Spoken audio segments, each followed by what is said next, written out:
I think this one should be a ladies' anthem song. Karen White with Superwoman.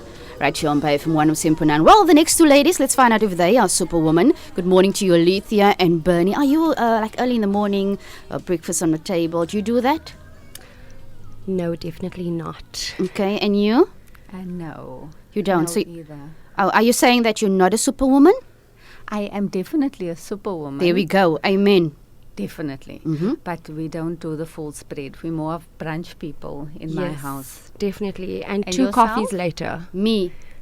Okay, so today's topic. Well, today's topic is very interesting. We're speaking about hormones and mental health.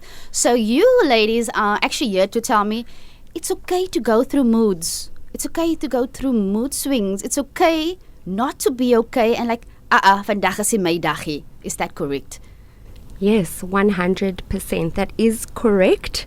And I think this is such an interesting topic for myself and Bernie. We absolutely love talking about this topic. Right, Bernie? This is my favorite. Because once you figure this out, you will be a superwoman. There we go. Now, my first question that I would like to ask you is, how do hormones affect your mood, your focus, and your energy? Well, it actually affects absolutely everything from your sleep to your focus to how motivated you feel. And why this is because just like your Wi-Fi in your home, your hormones act like a little signal, and it transports information via your bloodstream to your organs and your tissue, controlling everything like your mood, metabolism, energy, stress, reproduction.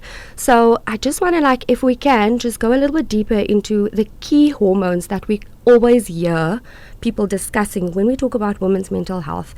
And these are really estrogen, progesterone, and cortisol. Now you're sounding like a doctor. She is? Now you're sounding like a doctor. Not yet, guys. The doctor side, you guys are getting to hear the doctor. She pronounces all of the big words, guys. Wow. Hey, all of them. No. But I think it's important that you understand the foundation of women's hormones and mental health. So just to kind of dive in a little bit, just very briefly, estrogen boosts your serotonin and dopamine levels in your body. Now, these are your feel-good and your motivation chemicals, I've right? heard that word before. Yes, dopamine, big word, right? When your estrogen levels are high, women tend to feel really energized, confident, clear-headed. The adverse of that is when it drops, so do your mood and mental clarity. That really explains irritability and brain fog, right? Progesterone, on the other hand, rises later in your woman's cycle and can have a calming effect for some, but also increasing anxiety and fatigue for others. Cortisol, the third one, aka the stress hormone, can magnify these shifts, really making PMS symptoms worse under stress. And the other one that I really want to touch on, which is less discussed or less commonly discussed, is testosterone. And yes, women have that too. This is made in the ovaries and adrenal glands and really plays a major role in your energy, motivation, muscle strength, and even your sex drive. So when this is low, you can feel flat, foggy, and fatigued. So yes, while estrogen and progesterone gets a lot of talk time, testosterone is also a major key role player in women's mental health and hormone health. Now, I'm sure you've mentioned a lot of things, and I'm sure that there is some phases that a woman go through during her cycle. Share a bit more about that. This is where you get into your superpower. And you said earlier, those days where you don't feel good. It's okay. It really is okay. And this is where everything comes together. You have 4 different phases. We've got the menstrual phase. That's when you are on your period, you are menstruating. Then we've got the follicular phase, and that is post-period. Ovulation phase, mid-cycle, and the luteal. Is it luteal? Thank you, Alethea. Phase, which is pre-period. All of us have this. We are cylindrical, which is why women cannot run at the same speed and focus and energy, because we've got all these different phases, and we're going to get into that a little bit more. But you see that pre-period phase, that where you're not feeling okay, that is where the anxiety comes in, the brain fog, the cravings, the fatigue. Right now, I don't want to say because I haven't been officially diagnosed. I could be like in a perimenopause. Whereas before, in my early 20s, before my period, I was fine. Now I will be a little bit more in tune with myself, meaning that I will cry just because something like really touched me. Out of the blue. I'll just be like overly Emotional. Yes, like very really in touch with sensitive. my feminine side, and that is fine too. So it's good to know these things so that you can control sort of what you do. So before my period, I don't make any big decisions. After my period, the big decisions come, because otherwise I'm going to be crying for your puppy. I'm going to be crying for a wonderful thing. I'm just going to be crying. I know that feeling too well. So what's the mental health connections between, or like your brain fog rather, and then also frog in the brain, and then also anxiety? Great question, Adore. And just like Bernie touched on, when your levels change in your body. So, for example, we said earlier that your hormone changes directly influence the brain chemistry, right? So, estrogen supports your serotonin and dopamine pathways in the brain, like we said earlier. So, when this drops, your mood, your motivation often crash. Now, during the luteal phase, we experience heightened activity in the amygdala, which is your brain's emotional center, combined with less regulation from the prefrontal cortex, which explains really an increase in anxiety, the sensitivity that Bernie spoke about, the overwhelm, the overstimulation.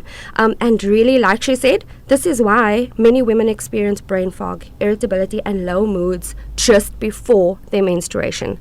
So no, ladies and gentlemen, it's not being dramatic. It's neurobiology.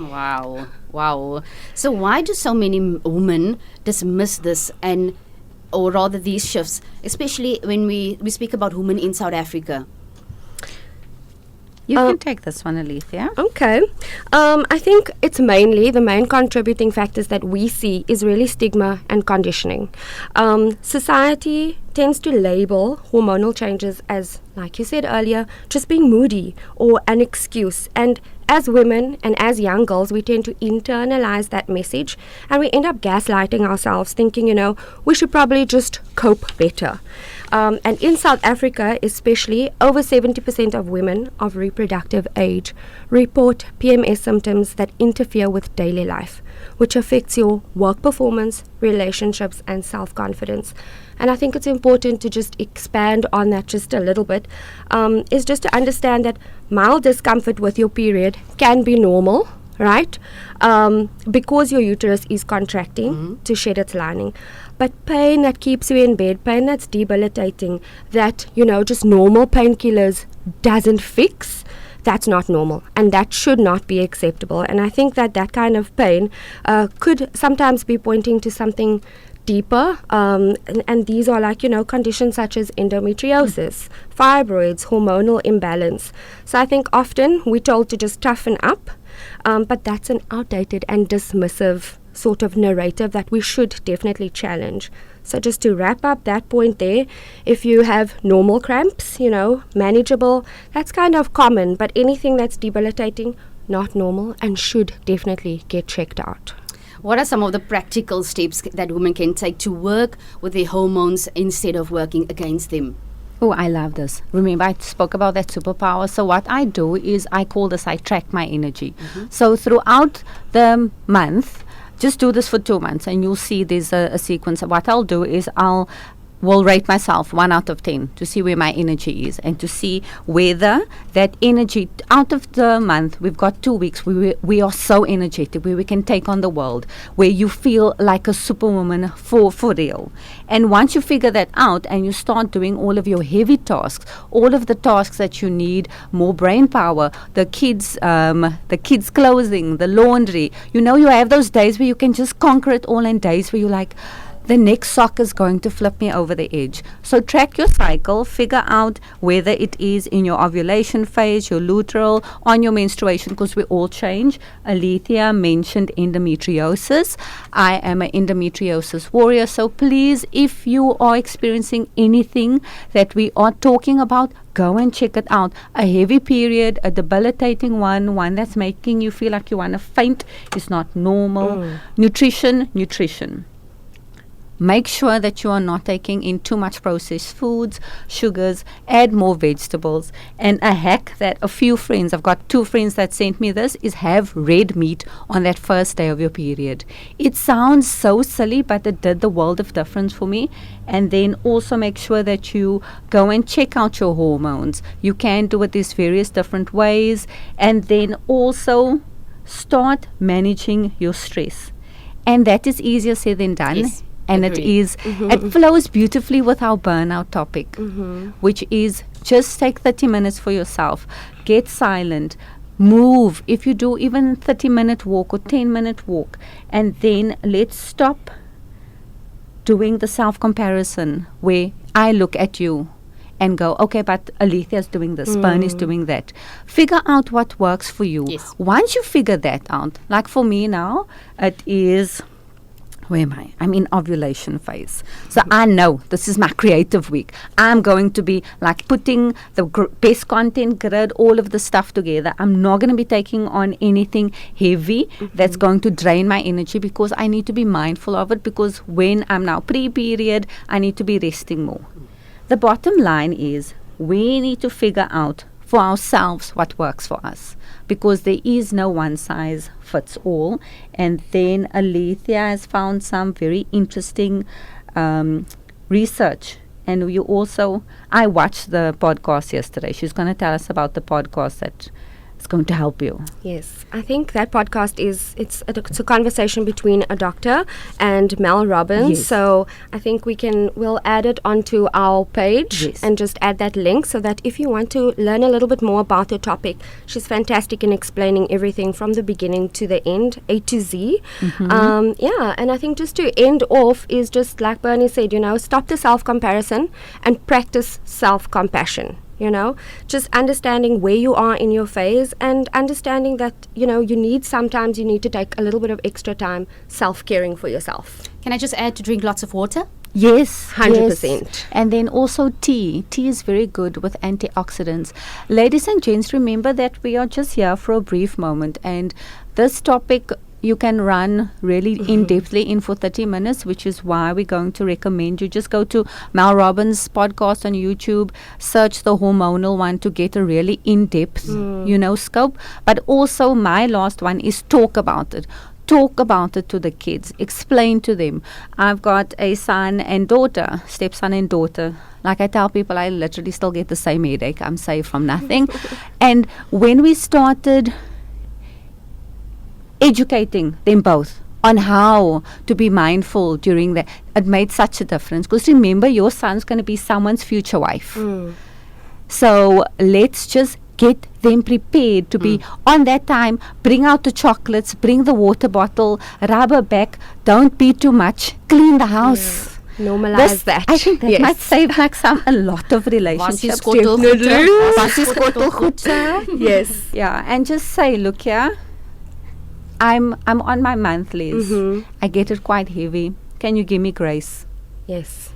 And we're not machines. We're cyclical, like you said. Exactly. So we can't expect to function the same every single day. Yeah. Thank you so much, ladies. We'll chat again next week, Wednesday, same time, BayFM 107.9, our community, your radio, and have a blessed week further.